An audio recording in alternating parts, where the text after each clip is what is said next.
Carter. Scotty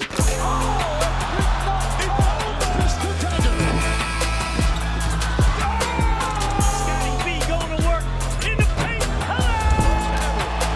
Eastern Conference Final. New NBA champion. And it's a team from Toronto, Canada. We, the North, are now we, the champions. What is going on, Raptors Nation? Luca here, back with the Raptors Nation podcast on this Thursday. We are going to dive into a couple of topics I want to get into for today. Of course, the Raptors are coming off an impressive win, arguably their biggest win of the season against the Dallas Mavericks on Wednesday night. So let's dive right into it. Before we get started, do me a solid, hit a like on the video and subscribe to the channel here on the Raptors Nation YouTube channel for all things Raptors. Also, you can find this podcast wherever you get your podcasts, on Apple, iTunes, or Spotify. So the Raptors, don't look now, guys, but they have won 2 games in a row, and they are quietly building some momentum as the Raptors coming off their best win against the Mavs. They go into Dallas, hand the Mavericks their first loss at home of the season. Raptors beating Dallas in Dallas for the first time since 2019 when they had Kawhi Leonard.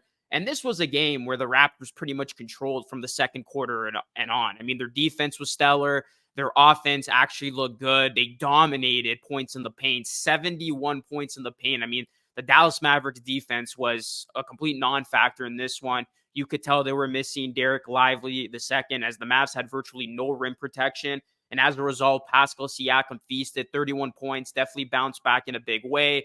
OG Anunoby chipping in. Scotty Barnes had his worst game in terms of shooting, but he still had a solid outing, almost posted a triple-double. I mean, 14 rebounds. Scotty Barnes is now averaging 20-plus and 10-plus rebounds on the season. This was just a nice performance by the Raptors, and we'll get to more about the bench later on, but the bench was obviously standout. They finally came to play. But I mean, this is a Raptors team that, you know, it's still early, but 4-4, 3 nice wins against teams that should be in the playoffs, in my opinion. Timberwolves, Bucks, and this Mavs team. And you can make an argument the Raptors could be 5-3, even 6-2, because the Raptors completely melted down against the Bulls. They should have never lost that game. And they didn't take the Blazers seriously. So you take those 2 wins back, the Raptors are all of a sudden 6-2 and in the driver's seat among one of the best records in the Eastern Conference. So this is a team, all things considered, they've played nice. It's crazy because that wasn't the tune last week going into this week. The Raptors, you know, all the talk was about this road trip and how they were going to look and how they were going to take on Victor Wembanyama. That was going to be difficult. Then you got to turn to Dallas. Then you got to turn to Boston, which is this Saturday. But so far, the Raptors have done a good job on this road trip. They're going to wrap up the road trip in Boston, but coming away with some nice wins in San Antonio, in Dallas. And if there's ever a time that you can maybe catch the Celtics off guard, it's Saturday, because the Celtics, you know, they lost 2 in a row. They're going to be playing tomorrow, but that is a team that maybe the Raptors could catch them being vulnerable. So the Toronto Raptors, it's crazy how much the tune has changed, but we're going to continue to give this team, you know, some leeway here. There's obviously going to be growing pains. There's going to be ups and downs, but I've really liked what I've seen from the consistent production from guys like OG Anunoby, Scotty Barnes, Dennis Schroeder. I mean, Lakers fans are dearly missing Dennis Schroeder right about now. The Lakers look like a mess. Meanwhile, Dennis Schroeder consistently puts up his numbers. And the 2 other key factors, which is what I mentioned in my recap the other night or yesterday, go check it out, is, you know, can the bench be consistent? Give you more like they gave you against Dallas? Can Pascal Siakam be consistent? Because, look, Pascal Siakam, he bounced back, right? Got to give him his credit there, but I'm not ready to say, oh, you know, Pascal Siakam is in fact back, because we kind of seen it where Siakam, he shows up and then he goes away. And this was a matchup that Pascal Siakam, I mean, if he didn't dominate in a matchup like this, it would have been very concerning because nobody could guard him inside, especially with no rim protection. I want to see how Pascal Siakam is going to show up against a good Boston Celtics team on Saturday when he doesn't have a favorable matchup and he's got to find other ways to get going. Kind of like, you know, what Scotty Barnes showed us. And this was actually a really good way for Scotty Barnes to show us, hey, even though, you know, his shot isn't falling, the 3 from the field, he struggled, he can still impact the game in other ways. I mean, the dude almost had a triple-double, still put up some blocks, some steals. So that is what great players do. And we were starting to see that come up from Barnes being able to impact the games in other ways. I want to see Siakam consistently give that all-star production because it's still way too early, I think, 8 games in to truly tell if these two can coexist. Obviously, there's been flashes of brilliance where they both get theirs, and we've also seen instances where if it's Scotty filling it up, Siakam takes a backseat, or if Siakam's filling it up, Scotty takes a backseat with his offensive production. So there's still a lot that needs to be seen before we can come to the forefront. I mean, my take has not changed about what direction I think this team should ultimately take. But what I'll say is this. For right now, this team is playing good basketball. And, you just want to see them come together before you come forth with a conclusion about how you see this team faring long term, what they should do. And that's kind of what Masai Ujiri and company did, right? Before jumping to conclusions and saying, okay, we're going to give this guy a contract, this guy a contract. Let's see this thing out. Let this thing play out, and then we will make the call. 8 games in, 4-4, 500, treading upwards, but still, we got to see more of this group play, especially when they start to take on better competition. Like I said, they beaten some nice teams, but let's see how they look against, some more good competition, and then can they take care of business against the bad teams? Because I always say great teams beat the bad teams, and they usually don't struggle against the bad teams. And for whatever the reason is, we've seen the Raptors have their struggles against teams that they should easily beat. So all in all, the Raptors trending upwards, they're building some nice momentum, and we'll see how this team continues to look. Like I said, big matchup Saturday night in Boston. I think that's going to be a true measuring stick of where this Raptors team is at right now, because obviously the Raptors have not been able to beat the Sixers, who I think are one of the best teams in the East. If they can't beat the Celtics, that shows there's still a lot of area of improvement. But if they can beat the Celtics in this span of a week, I mean, damn, yeah, that's going to be mighty impressive. And that's going to go a long way in this team's overall trajectory for this season. So Raptors looking to keep the good vibes, 500. Let's see if they can get back to a game over 500. Remember, last time they found themselves in that position was the first game of the season after they beat the Minnesota Timberwolves. All right. So I want to talk about OG Anunoby. Okay, Scotty Barnes is definitely the most positive story, but OG Anunoby is right there. And what do I mean by that? Because OG Anunoby is showing us that he can unlock that offensive potential, and he has been doing that. Like, OG Anunoby has been playing his best basketball, and it's been great to see, because there's guys who take over offensively, take over defensively, but it's very rare to find a guy who does that on both ends at the same time. I mean, OG Anunoby, man. Like, this dude has had such an incredible season to this date, and he's had 2 back-to-back solid outings where he's finding his offense, shooting it efficiently, while playing tremendous defense on the other end. I mean, this dude is exerting so much energy defensively, and you would think as a result his offense would take a hit, but we have not seen that. I mean, there's not too many players that can go from guarding Victor Wembanyama while still getting his to guarding Luca Doncic, one of the best players in the NBA, along with Nikola Jokic, if we're talking about the MVP right now, and still get his. I mean, OG Anunoby, another incredible outing, 26 points, didn't hit the 7 threes like he did against the Spurs, but 3 of 8 from 3, 9 of 17 from the field, 5 rebounds, 2 assists. And look, Luka Doncic, he still got his, but he had a poor night shooting from the field and from 3. And you could tell Luka was getting frustrated in that fourth quarter. That's the effect of OG Anunoby. You got to credit Barnes too. And collectively, I thought the Raptors defense was sharp, but OG Anunoby's kind of that anchor. And we saw it. Doncic, he usually feasts on some of the moves that he was giving OG, getting inside. And everything was tough. Doncic he had to earn every one of those points. The same with Kyrie. But in particular, I mean, this matchup was just unbelievable, as OG, this dude is just a machine defensively. And you can make a case, if we're talking about defensive player of the year right now, OG Anunoby would be among the players who would be in that conversation, as this is via the lead. Best defended field goal percentage so far this season on a minimum 60 defended field goal attempts. OG Anunoby is among some of the top defenders. Jaden McDaniels is first, KCP second, Rudy Gobert third, Wemby's fourth, Kyle Anderson fifth. Gordon Hayward is 6th, Chris Paul 7th, Herb Jones 8th, OG Anunoby is 9th, followed by Xavier Tillman. So OG's in the top 10 when it comes to that. So, I mean, OG Anunoby, he continues to be standout. This is per Josh Lewinberg, and it's true. I mean, OG Anunoby over the last 2 games, 50 points on 33 shots. That is such efficiency, man, while serving as the primary defender on Wemby and Luca, who needed 42 shots to score 51 points. And that's what I'm talking about. You're not going to totally shut down great players like Luca, but if you make them earn it, that goes a long way, as we saw.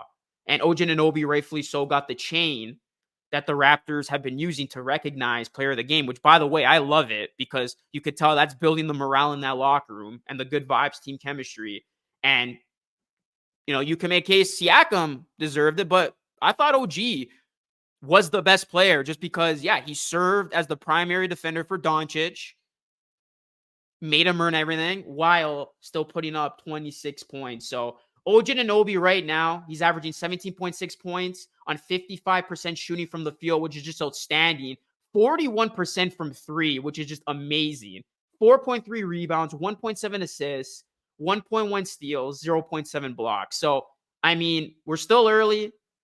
Obviously, 8 games in, but OG Anunoby has been, you know, living up to my expectations of him, because while everybody was talking about the Barnes leap, I was one of those guys. I was looking at OG to take a leap offensively.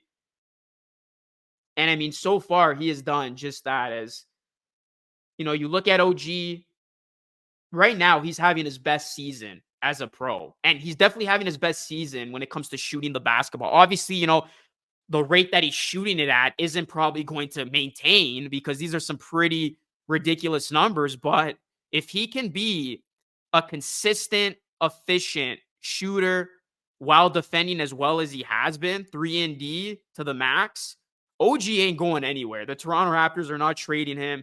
Teams like the Mavs can only hope to have a player like OG. And there's a reason why Masai Ujiri and company have been so reluctant to not trading an OG Anunoby. And I think he has been very, very valuable to this Raptors team. Obviously, you know, I see him and Scottie being the pillars of the future. So it's been great to see OG's play. And you know, he's going to get another tough assignment against Boston, all those lethal players that they have, you know, whether it's up him against Tatum. Yeah, OG, like I said, it's a very, very solid skill set to have when you have a guy who can score efficiently, hit threes, hit shots, and also serve as the guy who is guarding the other team's best player and containing him. I mean, that is just super valuable in the NBA. So we will see how OG continues to look on Saturday against the Celtics. I've been very, very impressed by him. And this offensive outburst, if you like to call it that, has been a long time coming for OG, as that's kind of been one of the things that we've always looked at when it came to OG about his career. We knew he was always special defensively, but could he get it going offensively? And, you know, we saw that from a guy like Kawhi. Kawhi came into the league, not to compare the two. I know that is a comparison that usually, you know, that was usually thrown OG's way. But Kawhi, you know, for the first couple of his seasons, known for his defense, then he really took that offensive leap. And now we see the type of truly special player that he is. OG obviously younger than Kawhi. OG's 26. I think Kawhi's 31 now. So look, there's still room for OG to take that massive leap. And he's definitely trending upwards when it comes to that. All right, guys. The last thing I want to mention here on the pod is the importance of the bench. So the Raptors bench finally came to play. It's like, where has this been all along? But you know what? If there's ever a performance that the Raptors can build on in every asset, you know, bench, there's star players playing consistently, playing good defensively and offensively, it's against that Mavs team. But this bench, I mean, it looked very, very good. Finally, the bench coming through, the bench scoring 34 combined points. Gary Trent Jr., 16, Chris Boucher, 10, Malachi Flynn, 8, basically comprising the entire bench production. Otto Porter Jr. did not score in 50 minutes. And Grady Dick, he continues to struggle with his shot. 0 points, 0 assists, 0 rebounds in 7 minutes. But this was a nice game to see from Gary Trent Jr., who finally showed up, 16 points, efficient shooting numbers, got that 3 ball to fall. And we saw a good sixth man in this game in Tim Hardaway Jr. for the Dallas Mavericks. When I looked at Gary Trent Jr., I thought he would be the Raptors' Tim Hardaway Jr., a guy who's going to consistently put up nice numbers from off the bench. And you just hope all it takes is a game like this to get Gary Trent Jr.'s confidence going, because we saw it early on in this game. When Dallas got out to that terrific start in the first quarter, it looked like maybe, this was going to be Dallas's game throughout. The bench came in and gave the Raptors some nice solid minutes. And how many times have we seen it already in this early season where the starters have looked great, they've done their job, and then the bench comes in and all of a sudden the other team makes a run. Well, the bench held their own in this one. You got to credit Gary Trent Jr. Chris Boucher, I thought, was great. 10 points, 2 rebounds, high energy guy, had his hands on the ball, beating Luca to the punch on a rebound. Chris Boucher, he's another one of those important bench guys. And this was great to see because Precious remains out. It was expected that Precious was going to play in this one, but obviously the Raptors being extra cautious with Precious. Hopefully he's available against Boston. But, it was nice to see Gary Trent Jr., Boucher step up, especially when the Raptors were already shorthanded by not having Precious. So Boucher was good in his minutes. And then I got to give credit to Malachi Flynn. Look, we've all been hard on Malachi. And, he has received his fair share of criticism, especially for me. And he hasn't looked good at times, a lot this season. Let's call it for what it is. But Malachi Flynn came to play. And this was his standout performance of the season. And Malachi Flynn, he has not lost a spot in the rotation yet. It looked like it was heading towards that. But this performance might have saved his season because this is a game that now Malachi Flynn can build on. Malachi Flynn, look, he didn't have star numbers, but he did what he needed to do. And that's the thing. The Raptors don't need Malachi Flynn to be a star at that backup point guard role. They just need Malachi Flynn to give the Raptors serviceable minutes like he did and fill as a backup point guard. Because if Malachi consistently plays like he did against Dallas, the Raptors' backup point guard issue is non-existent. They got their backup point guard in Malachi. Because you look at Flynn, 8 points, got a couple of threes to fall, hit him at clutch moments. I thought in this game that, every time it looked like Dallas was maybe going to make a run, Flynn hit the threes, perfect time to keep momentum on the Raptors side. 4 rebounds, 4 assists. I think he was a +7. I mean, this dude has been a minus all season long. And what is going to go unnoticed is actually Flynn's job defensively, particularly on Kyrie Irving. Look, he didn't stop Kyrie Irving, but he made it tough for Kyrie Irving. You saw Kyrie had to go deep in his bag to score on Malachi. And you saw the two were kind of going back and forth, Kyrie talking trash. Malachi wasn't fazed by the future Hall of Famer. Malachi stood his ground, stood his own, and he played good defense, all things considered. So this was just a nice positive contribution from Malachi. And like I said, the Raptors need a lot more of this because if Malachi can give you this from off the bench, it's going to go a long way. And notice how in Malachi Flynn's best game of the season, the entire Raptors bench had their best game of the season. It's almost like the guy running the show for the second unit is so valuable to getting his teammates going and setting the tone for his teammates because we saw that. Malachi Flynn has his best game yet, and the rest of the bench comes through. I know I'm saying the rest of the bench. Meanwhile, there's just 3 players. But look, sometimes it takes one guy to set the tone for some of the other players. And all you really need with this bench, we know Darko likes to go 5 guys deep. You just need 3 guys to give you solid contributions like we saw in this game. Otto Porter Jr., Grady Dick, didn't do much, but it didn't matter because you had those top 3 guys produce. So, if Malachi can give you this consistently, if Gary Trent Jr. can be that consistent 6th man, and then you get one of Boucher, Achua when he's back, or, Otto Porter Jr., that will be enough to hold the fort down while you give the starters some much valuable rest. Because so far, all things considered, the starters collectively have looked good. I mean, the 3 constants have been Barnes, OG, and Dennis Schroeder. And then the 2 inconsistent guys have been Siakam and Pirtle. But overall, I mean, that 5 is giving you production, holding their own. you need the second unit to do their job. So Raptors bench, very, very important, especially if this team wants to take that next step this season and find themselves in the playoff picture. So the Toronto Raptors, all good things, come in this team's way the last 2 games. They got a lot of good things that they can build on. Let's see how they look against the Celtics. Still very early into the season. But, look, 8 games in, and you'll definitely take this 4-4 start, I think, if you're a Raptors fan, especially since you knew how tough the schedule was this early on. Obviously, they're not out of it yet with teams like Boston and the Bucks next week, but the Raptors just got to hang around here. And, if they can continue to build, win these games, it's going to go a long way for this team's growth.